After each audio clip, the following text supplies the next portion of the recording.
What's the wrong thing to do over the winters? Okay, so what should you do over the holidays to make sure you stay fit?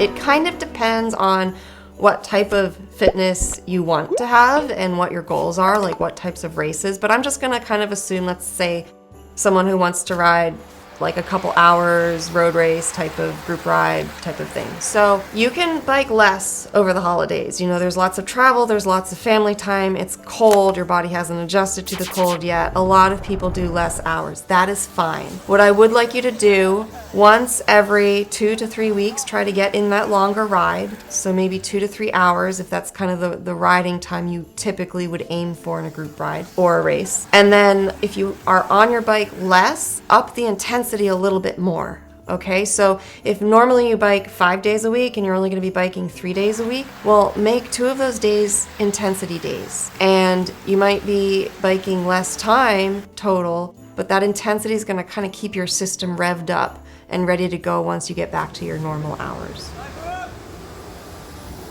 What's the wrong thing to do over the winter and the holidays? That's actually sort of a tough one to answer because there's really no one answer of the right thing to do. If there's no right thing to do, how can there be a wrong thing to do? But the one thing that you shouldn't do is just stop training completely. Okay? If you stop training for 2 months because it's cold and you don't get on your bike, you will lose fitness. So try to just maintain a regular schedule at the very least. Consistency is going to be key over the winter. So the wrong thing would be to turn into like a weekend warrior where you're only out there 1-2 days a week and you're trying to hit it super hard those days because you're just going to exhaust yourself, maybe injure yourself, and you're not going to see many gains because you don't have that consistency. What's too much to do? So again, that sort of depends on what your goals are. If you want to have a good, let's assume like spring and summer of racing, then too much to do would be to go indoors, do all these Zwift races and burn out too soon. So if you do too much intensity or too much indoor racing over the winter, if your goal is to do racing in the spring and summer, you might burn out prematurely. So just be careful not to do that. To maintain fitness in the winter, if you can't get out on your bike outside, I would definitely recommend getting an indoor trainer. And go for the direct drive one. It's worth the extra price. Do not go for the trainer where you leave your back wheel on and you're spinning on your back wheel. Okay, that's just gonna annoy you after time. It's not worth the investment. Spend a little bit more and you'll be much happier.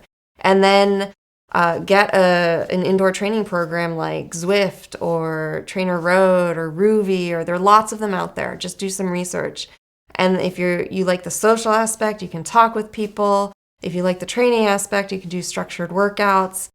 You get your bang for your buck with indoor training. You could do a 45-minute session and still get a lot of good training, whereas outside in 45 minutes, it's basically half of that is warm up and cool down. So you're really not getting much outside if you're only out for 45 minutes. Well, that's it for today. I hope you enjoyed the video. And if you did, please hit the like button and subscribe if you haven't already. And as always, if you have any questions for Jill, please leave them in the comments below. I will see you on the road.